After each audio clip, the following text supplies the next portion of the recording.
outside the racing office at beautiful Belmont Park, waiting for KJ. This should be fun. It's just amazing to me how so many great minds could have such varied opinions.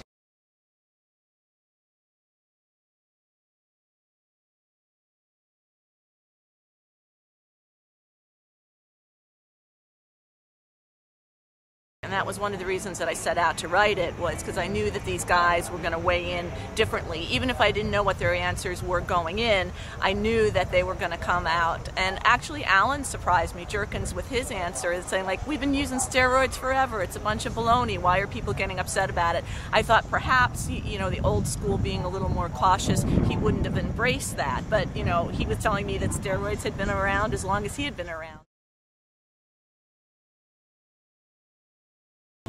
You know, he speaks so fondly of his family and his extended family with Scott and Toby and so on and so forth. You know, is it me, or did you not see him really over the years hanging out with other trainers? No. Isn't that interesting? It is interesting. And you know what's really funny? I spent some time at the fairgrounds earlier this year. I did a second interview with him. And I was just hanging out, having some gumbo. And he's walking around the grandstand. And I mean, really casually dressed and just walking alone. Nobody's really coming up to him. He's not without any other, he's no other trainers. I think that he's a very private person and that he doesn't let a lot of people in, you know, except of course for his family and for, you know, Scott and his assistants. But I don't think he has much time for, you know, friendships. I mean, that's also one thing Todd Pletcher told me. He said, I'm not here to win a popularity contest, you know. There are a lot of people that are jealous of me because of my success, Todd said. And while he has cordial relationships with many of the trainers, he's not very good friends with them. The one exception, of course, is Kieran McLaughlin. Todd and Kieran are very close because they kind of grew up together in D. Wayne Lucas's barn as being his assistants and all. Who doesn't love Kieran?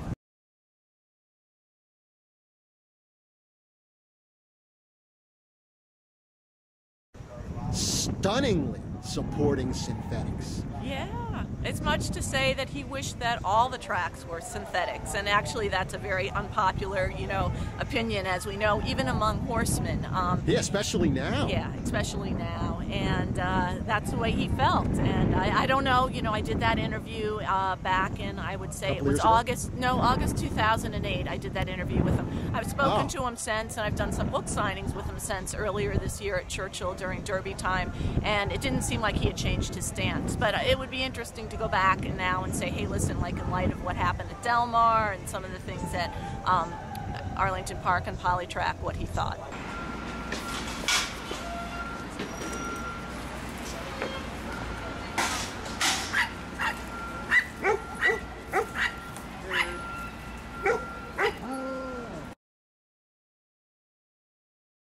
Not only is he a horseman and he, you know, is a top-class trainer and he can send out winners, he is so attached to those horses.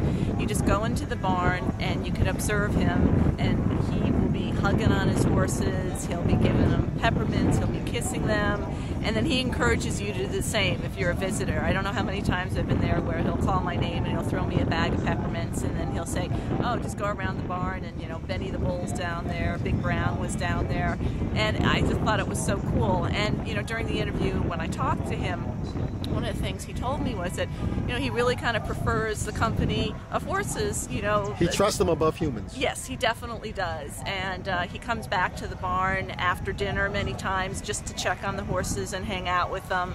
And, you know, you can really see him in the zone in the morning when he's training and he's watching those horses. And, you know, there'll be something that this horse does that you will not even know what it is, but a big smile will spread across his face, and you're like, huh, you know, I'm going to look at that smile and think about when that horse runs. Do you like to write?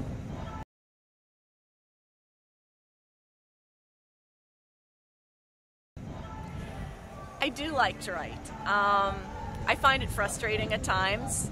I would say that if I have a really good day and I've written at least like one good sentence, I'll be really, really happy about that, and I'll feel that it was a success. I know you're not a cat person because we talked before.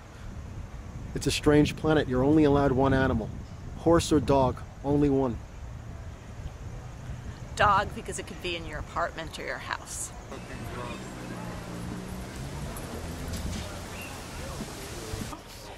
the day that I bet the most is on Breeders' Cup Day. I'd say about $200. Wow. Yeah.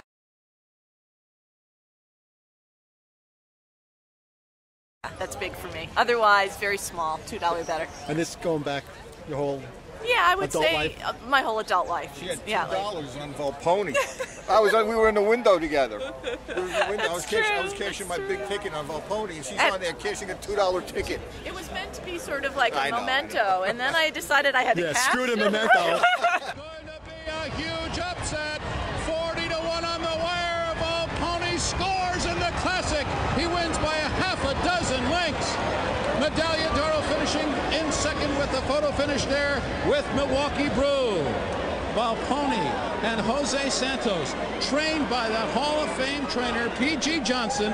Volponi was trying to find his way throughout the year. And I think my father was very proud of me, and the only thing I regret is that I waited to write a book till after he had passed away, because I really, during the process of the book, would have loved to have his ear and hear some of the things that he would have said, and he would have said a lot.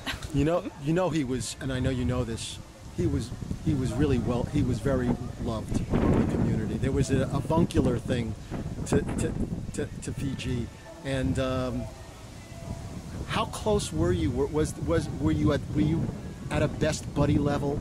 He was my best friend. Yeah, he was my best friend, and I could tell him anything, and we could talk about anything, and to the day that he died, very close family. My mother, my sister, and myself and my dad. We were very strong, and then my sister had a baby, and my father was the best grandfather in the world. And Emma is 21 years old now, and it's another reason why I wish she was still here, because you'd see what a great person she has grown into. How often do you see the horses cross right down the center of the paddock? Because there was a fractious horse around the ring. I don't know how many times I've seen that in my lifetime. I can't even recall the last time I've seen that in my lifetime. You have a better man. I want to get you. First time for everything. Why'd you end with Nikki? Well, I ended with Nikki because we went A through Z. We started with Asmussen, and it was alphabetical. Why are you talking with me? Why bother? Why bother? Well, you just killed my next question. Why'd you start with Asmussen?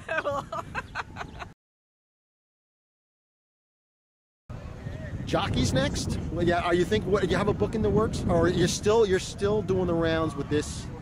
Yeah, I'm this still baby? doing the rounds with this. I would love to write another book. I have some ideas that are percolating, and I also would love to tackle fiction. I love modern.